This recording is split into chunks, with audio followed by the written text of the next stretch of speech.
pessoal, nós faremos agora a correção do simulado referente ao texto Materialismo Histórico Dialético e suas relações com a pesquisa participante, contribuições para pesquisas em mestrados profissionais. Simulado este que foi classificado como sendo de nível fácil. Trata-se de um texto bastante importante, que aborda o materialismo histórico dialético, as suas características, e essas características elas acabam também permeando outros textos desta bibliografia, da seleção de 2019. Então é importante nós compreendermos o materialismo histórico dialético para justamente facilitar a compreensão dos demais textos, porque o viés teórico utilizado pelos pesquisadores é justamente o materialismo histórico, Essa perspectiva dialética, que Marx nos traz, tem mais esse viés, digamos, ideológico, Então, quando a gente fala de materialismo histórico dialético, a gente tem aqui a junção do Marx ideólogo, o Marx revolucionário, com o Marx cientista, ok? Nós já destacamos em aulas anteriores que muito do que se conhece sobre Marx, muito do que se fala sobre Marx, principalmente no senso comum, se refere ao Marx revolucionário, Marx que propunha uma sociedade que visa o comunismo, Já o Marx cientista pouca gente conhece, porque esse Marx cientista está reservado a pesquisadores da área, Então, a gente não vê, dificilmente a gente vê referências, nas redes sociais, por exemplo, a aspectos científicos que Marx nos trouxe. E é inegável a contribuição de Marx para o campo científico, com as suas propostas de base, do materialismo histórico, ok? Princípios como a totalidade, o princípio como a dialética também, se faz muito presente em pesquisas principalmente no âmbito educacional, ok? Então, nós vamos fazer agora a correção deste questionário, destacando, obviamente, pontos presentes no texto da bibliografia. Primeira questão. O processo dialético é um processo racional original, no qual a contradição não mais é o que deve ser evitado a qualquer preço, mas, ao contrário, se transforma no próprio motor do pensamento, ao mesmo tempo em que é o motor da história, já que esta última não é senão o pensamento que se realiza. Repudiando o princípio da contradição de Aristóteles, em virtude do qual não é possível uma coisa ser e, ao mesmo tempo, não ser, Hegel põe a contradição no próprio núcleo do pensamento e das coisas simultaneamente. Marx, em O Capital, livro 1, afirma que a dialética de Hegel estava de cabeça para baixo e era preciso corrigi-la. Assinale a alternativa que indica a mudança de perspectiva proposta por Marx em relação à dialética hegeliana. Então, a todo momento, a gente vai fazer referência a Hegel. De fato, Hegel foi importante para Marx, ele influenciou bastante, principalmente o Marx no início da sua produção científica. Hegel trouxe a perspectiva da dialética, desse processo de mudança. No entanto, a mudança em Hegel ela ocorre no âmbito das ideias, ou seja, a mudança ocorre no âmbito das ideias para depois se refletir na realidade. Então, o processo que é inverso que Marx nos traz. Primeiramente, em Hegel, ocorre a mudança nas ideias, no âmbito do racional, para isso se refletir na realidade. Então, a realidade é uma construção, uma construção da própria razão, E vale destacar também outro grande pensador da época, que foi Feuerbach. Feuerbach se contrapôs a Hegel, principalmente no que diz respeito à dialética. Feuerbach vai trazer a perspectiva dessa dialética da do processo dialético ser o inverso de Hegel, né? Então, na verdade, para Feuerbach, é o material que vai determinar o que é ideal, né? A razão, a consciência, ou seja, ele traz um processo inverso. Vale lembrar que a obra de Feuerbach sobre o cristianismo, né? A essência do cristianismo, na qual basicamente ele vai tratar da religião, né? A religião como uma construção, né? Algo que surge de uma necessidade concreta do homem, né? Consequentemente surge a religião, surge Deus, né? Então, Feuerbach vai também influenciar Marx nessa perspectiva, né, de pôr em ordem a dialética. E Marx, de fato, no livro 1, ele traz literalmente nessa expressão, dizendo que em Hegel a dialética está de cabeça para baixo. Então, com ele, o que vai haver, na verdade, é corrigir isto, né? Então, no lugar de a mudança se dar no plano ideal para se refletir no real, o processo é o inverso, né? É o real que vai determinar as mudanças que ocorrem no mundo ideal, né? na consciência, ok? Então vamos lá. Opção A, diferentemente de Hegel, que era um filósofo essencialmente materialista, essa opção já está falsa, né? Hegel é essencialmente idealista, né? É mais voltado para a metafísica do que propriamente para o aspecto material. Então ele não era um materialista.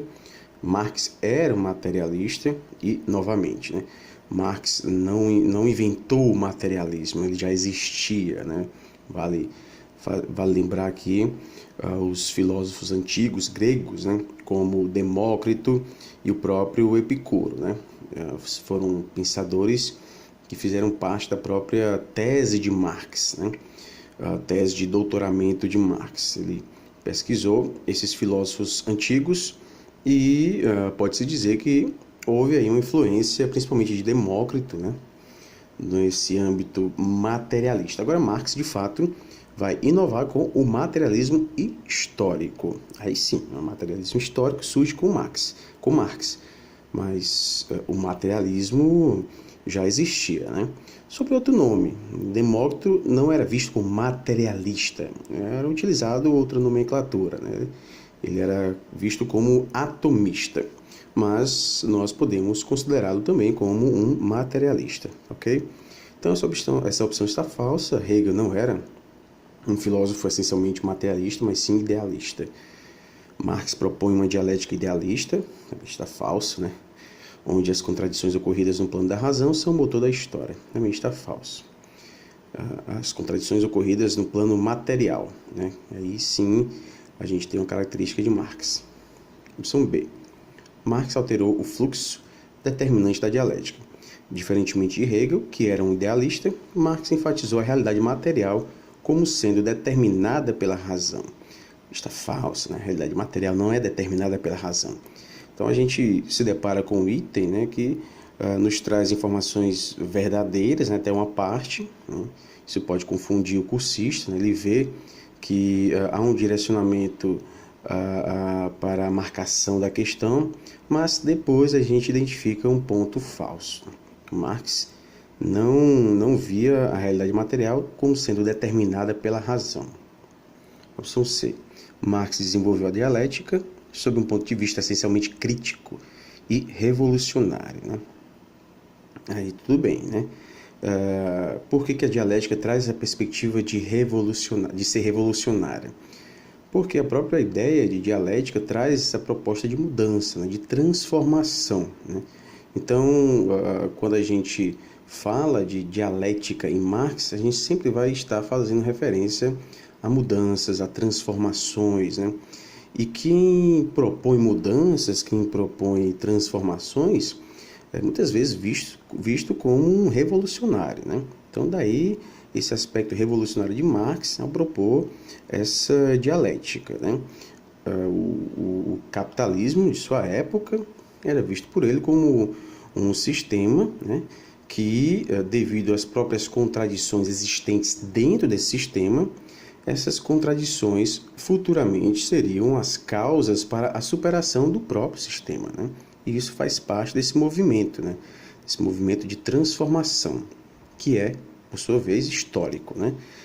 Então, está verdadeira essa opção, né? Essencialmente crítica revolucionária. O movimento se dá por meio de contradições presentes na própria realidade, né? Está correta.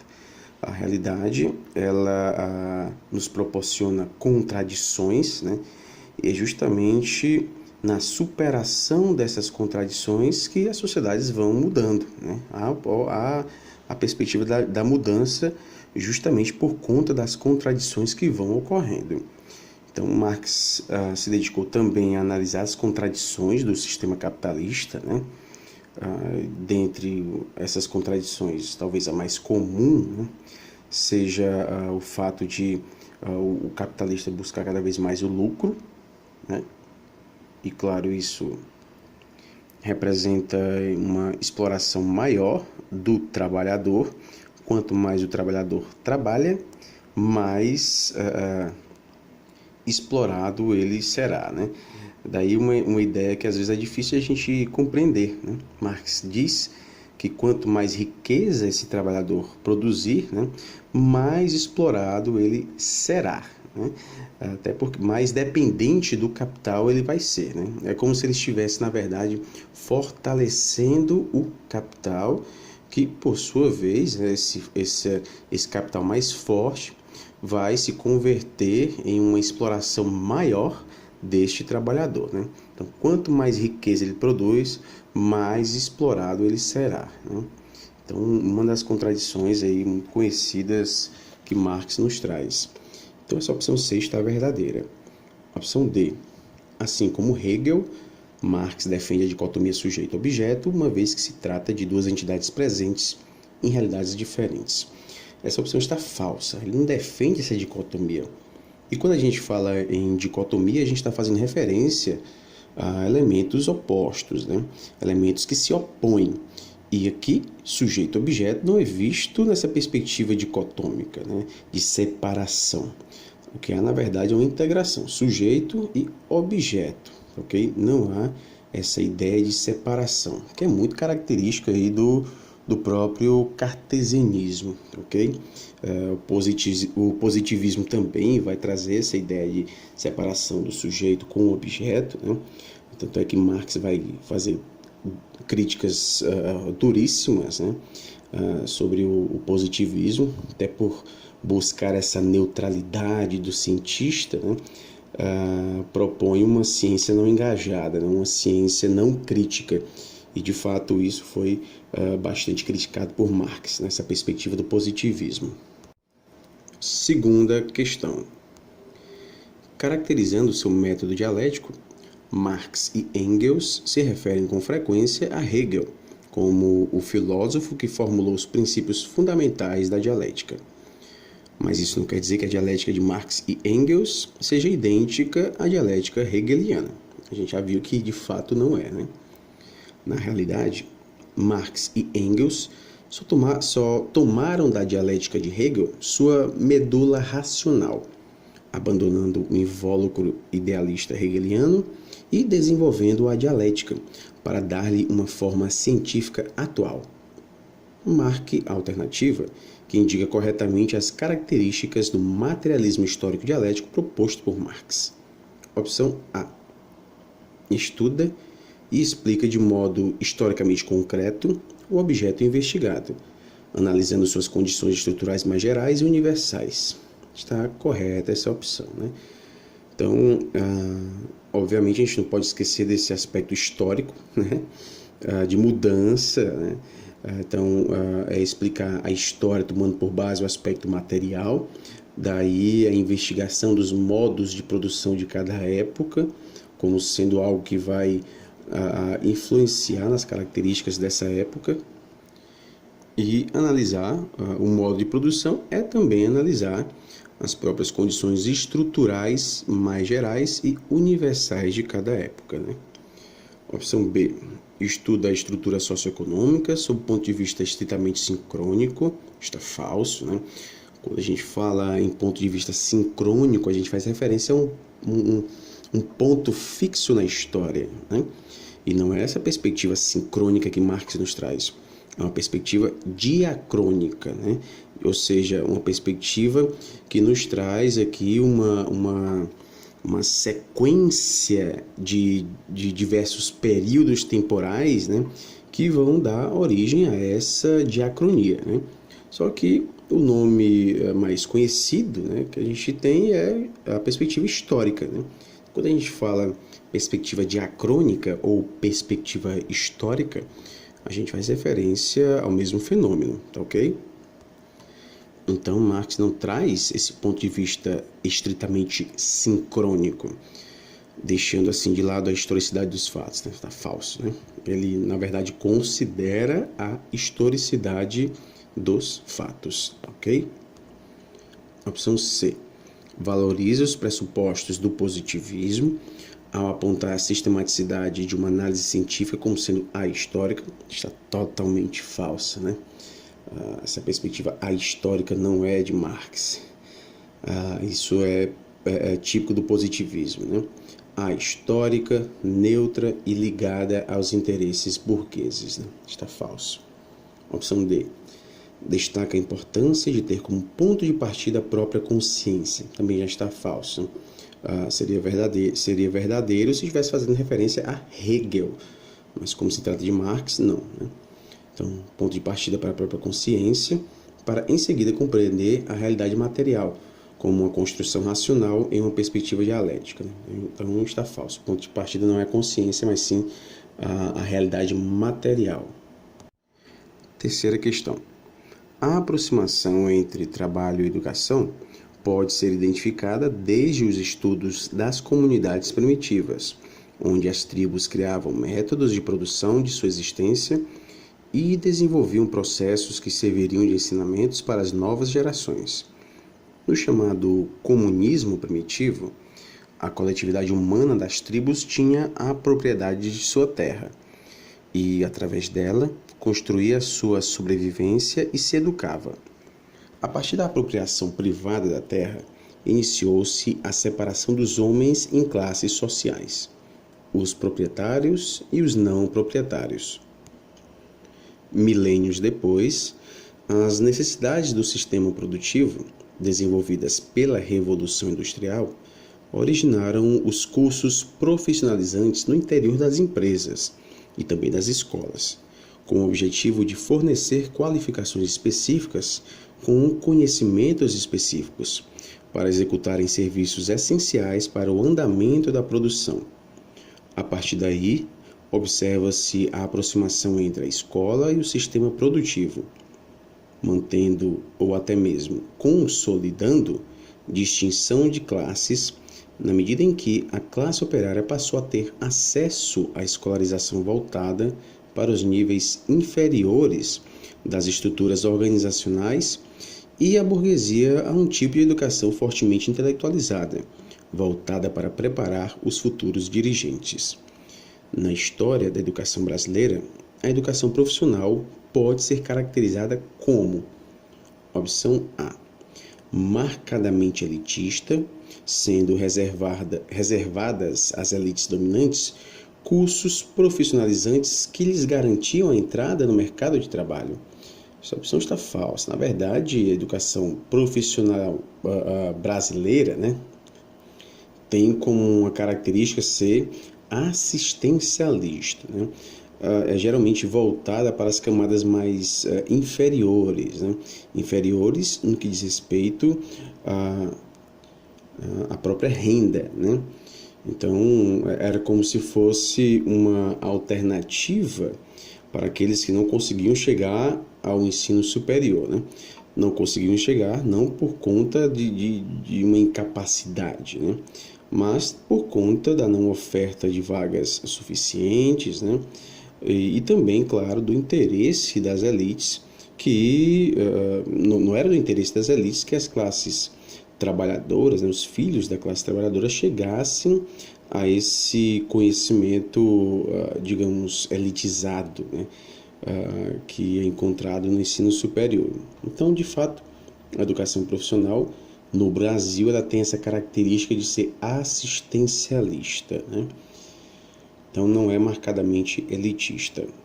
Opção B, essencialmente crítica, com o objetivo de formar a classe trabalhadora para a tomada de consciência da própria classe como subjugada e explorada pela elite burguesa. Também está falso, na verdade, não vai se caracterizar por essa perspectiva crítica, né?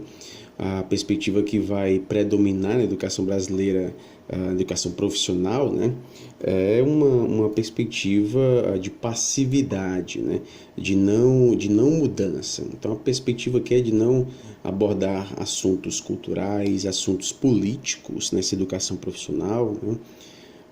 Então, sempre levando de forma indireta esse discurso de que não cabe ao trabalhador mudar a realidade na qual ele vive, né? Então não há essa perspectiva crítica.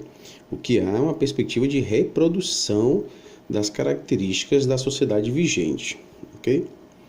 Opção C, assistencialista no seu início. As políticas educacionais para a educação profissional buscavam contemplar os níveis mais básicos do ensino, visando também atender às demandas da indústria e beneficiar os grupos sociais desfavorecidos economicamente, né? Exatamente essa opção, né? Tem essa característica de ser assistencialista no início, né? Depois começa a ser voltado para o aspecto mercadológico, né?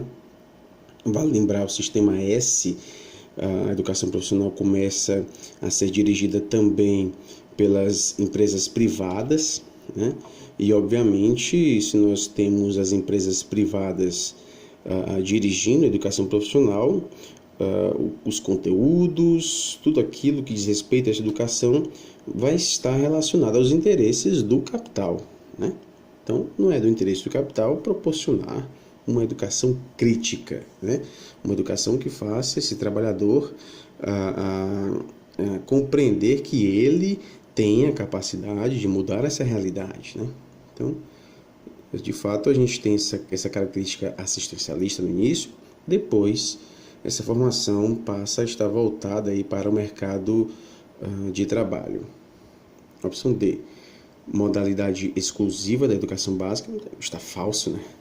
Na verdade, o que a gente vai encontrar aqui é uma espécie de dicotomia, né? Ou mesmo uma educação dual, né? Uma educação básica de um lado e educação profissional de outro, né? Então, não há essa ideia de ser algo exclusivo da educação básica, não se fazendo ainda presente na educação de nível superior, né? Na verdade, a educação profissional está presente sim na educação de nível superior. Basta a gente citar a própria pós-graduação, né? O programa de pós-graduação em educação profissional, né? Vocês estão tentando esse mestrado, ele é um bom exemplo de que a educação profissional está presente no ensino superior, né? Nesse caso mais específico, na pós-graduação estrito sensu, né? Em um curso de mestrado. Quarta questão. Defender o suporte do materialismo histórico dialético nas investigações sobre práticas e espaços educativos é concordar que, opção A teoria deve se sobrepor à prática nas práticas educativas, cabendo ao investigador o papel crítico de destacar a secundarização da prática nesta relação dialética. Está falso, né? Não é a perspectiva do materialismo histórico dialético a teoria se sobrepor à prática, né? Na verdade, uma complementa a outra, ok? Opção B. A educação deve visar a manutenção do status quo da sociedade. Também está falso, né?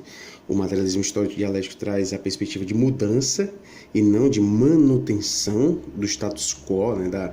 Das características dessa sociedade, né? Do padrão, né? Não. Aqui é a perspectiva de mudança, não de manutenção. Opção C. Dimensões ontológicas, axiológicas e gnosiológicas devam integrar uma filosofia da transformação, né? Exatamente esta opção correta. Quando se fala em dimensão ontológica, né, que faz referência ao próprio ser, né, a essência do ser, né, aquilo que constitui o ser. E no que diz respeito à dimensão axiológica, a gente faz referência à ideia de valor, né? Aos conceitos de valores que constituem uma axiologia, né? E, claro, a dimensão gnoseológica, que faz referência ao próprio conhecimento, né? A teoria do conhecimento. Todas essas dimensões constituem uma filosofia da transformação. Opção D. O conhecimento é uma construção individual, está falsa, é uma construção social, né? Sendo ele responsável pela projeção da realidade. A prática educativa, neste viés, é essencialmente subjetiva, né? Nós temos aqui, na verdade, uma perspectiva social, né? Não individual. Quinta questão.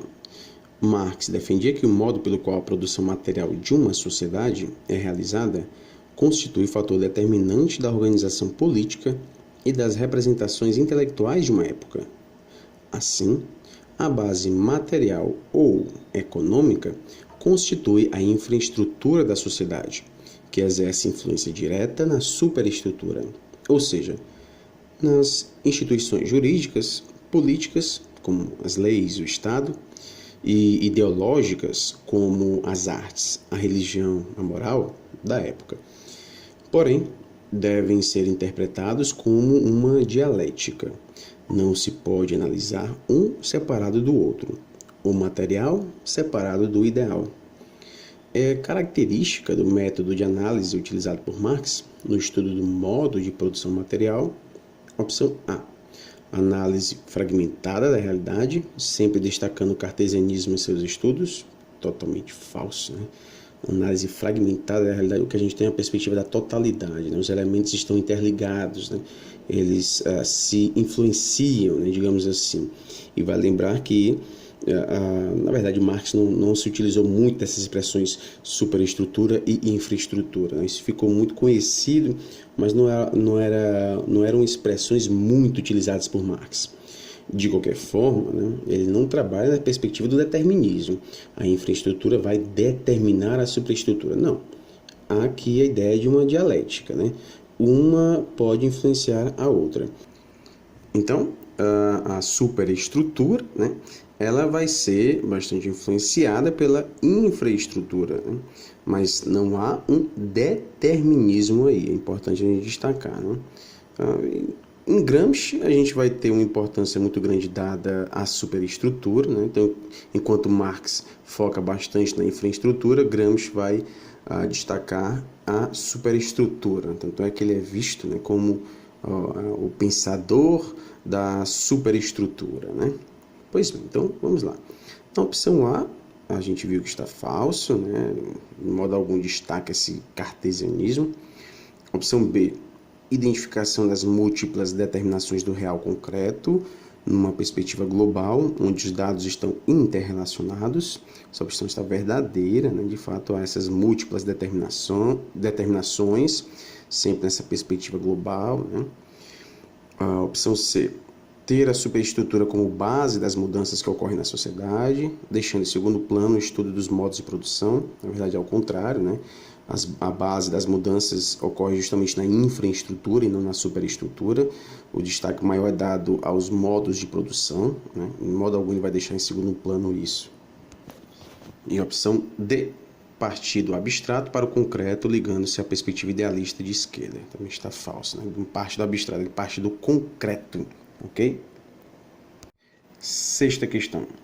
A dialética marxista propõe que tudo o que é criado pelo ser vivo, tanto um produto moral quanto material, não só modela o local ou meio de vivência do indivíduo, como também seu próprio ser, em que o trabalhador ou o ser social age e pensa coerentemente com suas condições de vida estabelecidas na sociedade devido aos diferentes tipos de atividades produtivas e, sobretudo, pela exploração exercida sobre o trabalhador pelo detentor dos meios de produção, para um maior desenvolvimento monetário e obtenção de maior lucro.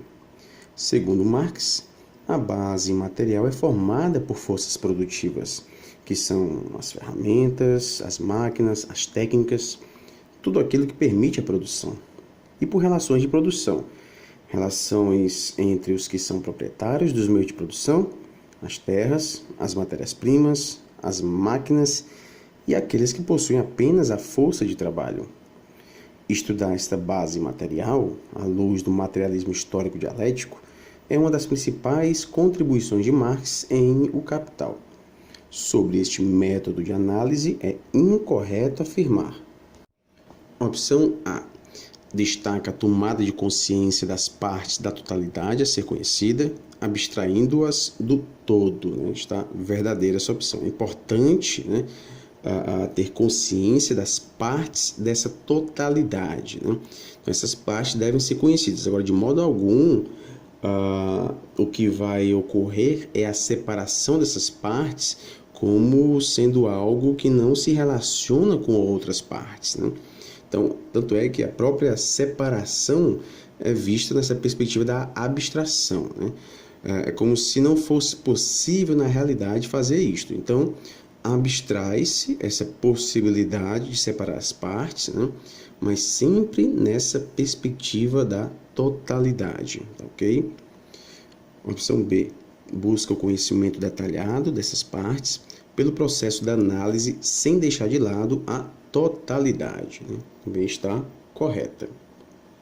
Defende a superação da visão analítica, buscando conhecer as mediações estabelecidas entre as partes, das partes com o todo e desse para as partes. Também está correta, né? Superar essa visão analítica, né? E o que é essa visão analítica? É analisar. Analisar no sentido etimológico da palavra. Quebrar, né?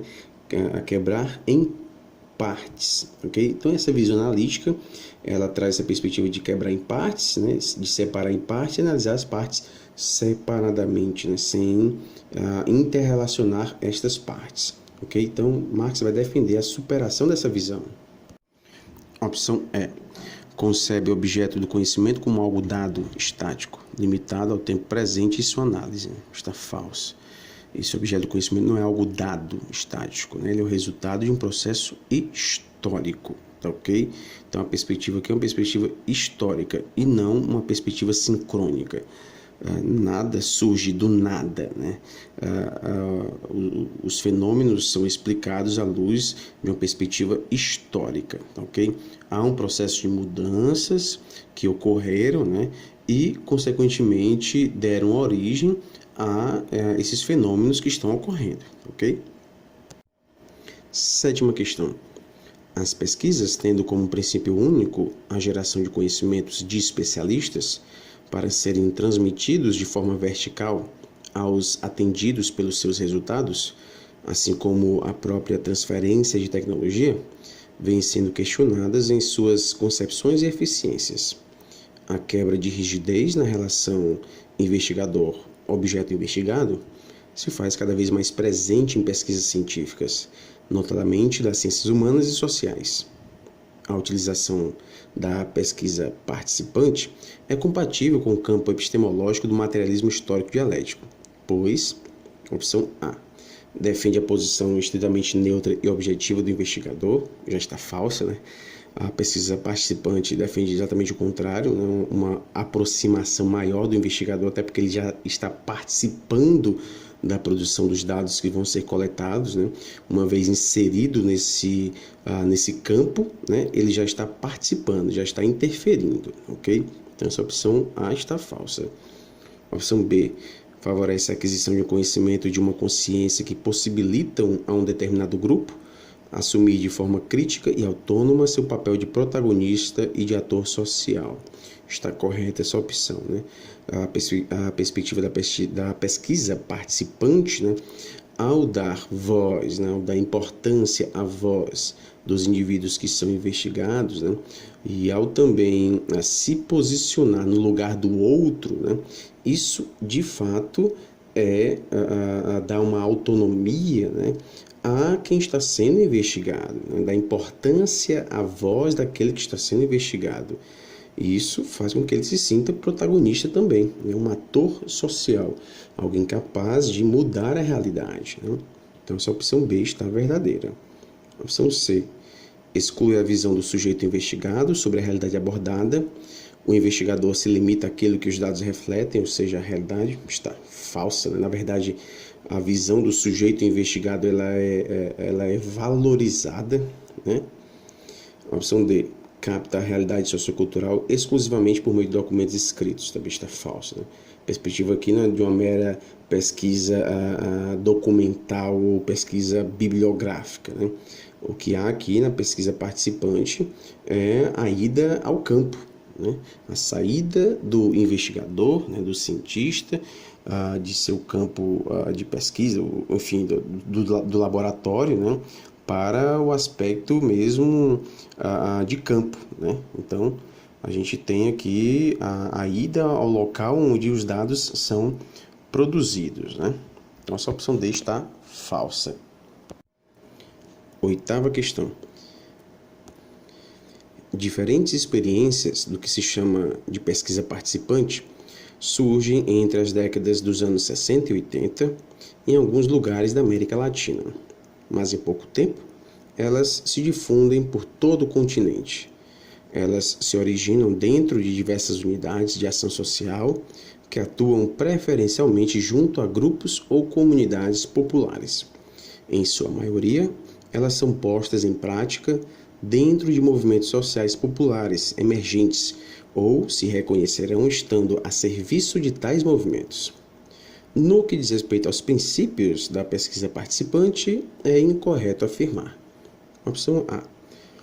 O ponto de origem da pesquisa participante deve estar situado em uma perspectiva da realidade social, tomada como uma totalidade em sua estrutura e em sua dinâmica, né? Está verdadeiro, né? Sempre essa perspectiva da realidade social. E para captar a realidade social, é de sua importância que o pesquisador vá a campo, né? Daí esse método da pesquisa participante. Opção B. Deve-se partir da realidade concreta, da vida cotidiana dos próprios participantes individuais e coletivos do processo, em suas diferentes dimensões e interações. Também está correta. Opção C. Os processos, as estruturas, as organizações e os diferentes sujeitos sociais devem ser contextualizados em sua dimensão histórica, pois são momentos da vida vividos no fluxo de uma história. Também está correta.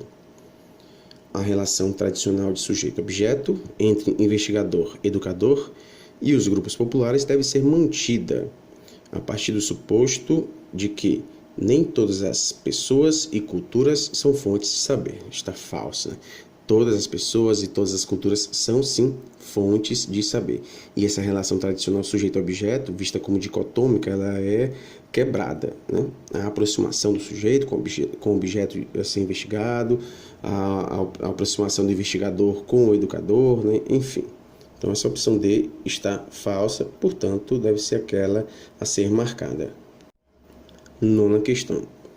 A pesquisa serve à criação do saber, e o saber serve à interação entre saberes. A interação dialógica entre campos, planos e sistemas do conhecimento serve ao adensamento e ao alargamento da compreensão de pessoas humanas a respeito do que importa, nós mesmos.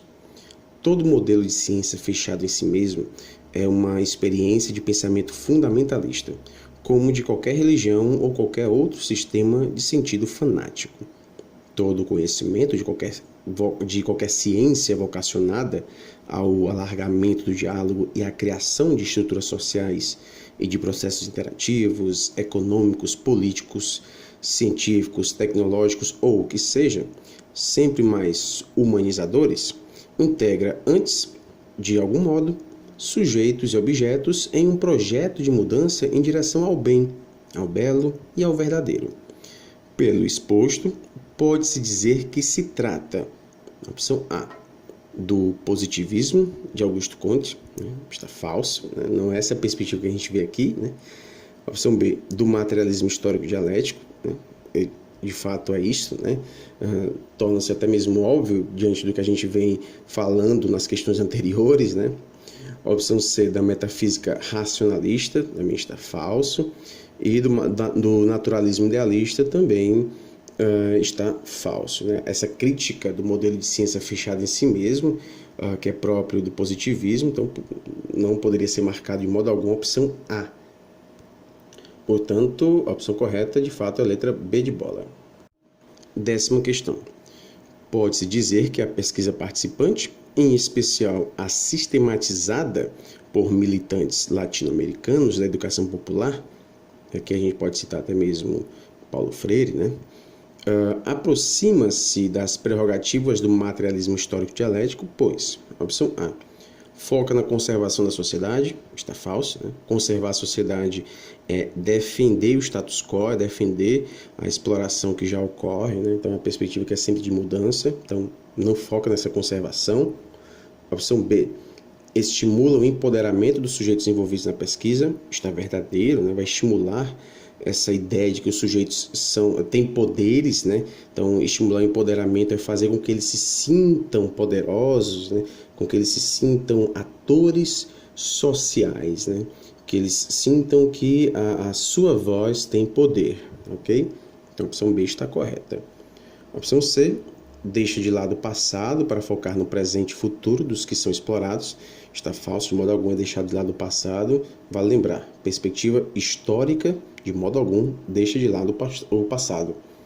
Opção D, se limita aos textos escritos. Também a gente sabe que já é falso, né? Não é uma pesquisa meramente documental, né?